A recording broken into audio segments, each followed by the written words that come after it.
বাংলাদেশের ভবিষ্যৎ রাজনীতি একটি গুরুত্বপূর্ণ ও বহুমাত্রিক বিষয়, যা দেশের সামগ্রিক উন্নয়ন, গণতন্ত্রের স্থিতিশীলতা এবং সামাজিক সাম্যতার উপর গভীর প্রভাব ফেলবে। গণতন্ত্রের ধারা ও নির্বাচন। বাংলাদেশে গণতান্ত্রিক ব্যবস্থা থাকলেও রাজনৈতিক পরিবেশে দলীয় প্রভাব ও সহিংসতা একটি বড় চ্যালেঞ্জ।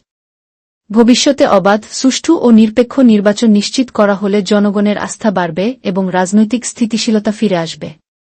তরুণ নেতৃত্বের উত্থান। নতুন প্রজন্মের মধ্যে রাজনৈতিক সচেতনতা বাড়ছে। শিক্ষিত তরুণদের রাজনীতিতে অংশগ্রহণ ভবিষ্যতে স্বচ্ছ, দুর্নীতিমুক্ত ও জনবান্ধব নেতৃত্ব গঠনে গুরুত্বপূর্ণ ভূমিকা রাখতে পারে। দলীয় রাজনীতি ও সংস্কার।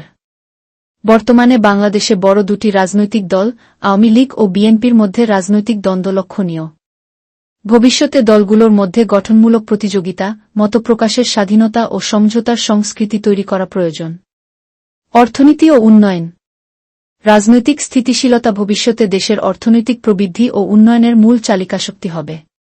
অবকাঠামো উন্নয়ন, বৈদেশিক বিনিয়োগ আকর্ষণ এবং প্রযুক্তিগত উন্নয়ন রাজনীতির মূল এজেন্ডা হওয়া উচিত।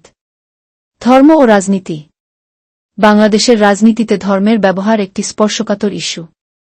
ভবিষ্যতে ধর্মনিরপেক্ষতার নীতি মেনে সকল ধর্মের মানুষকে সমান মর্যাদায় রাখা গুরুত্বপূর্ণ হবে। সংক্ষেপে, বাংলাদেশের ভবিষ্যৎ রাজনীতি নির্ভর করবে সুষ্ঠু নির্বাচন, তরুণ নেতৃত্ব, রাজনৈতিক সংস্কার এবং গণতান্ত্রিক মূল্যবোধের উপর। একটি স্থিতিশীল ও গণতান্ত্রিক বাংলাদেশ গড়তে হলে দলীয় স্বার্থের ঊর্ধ্বে উঠে জনগণের কল্যাণকে অগ্রাধিকার দিতে হবে।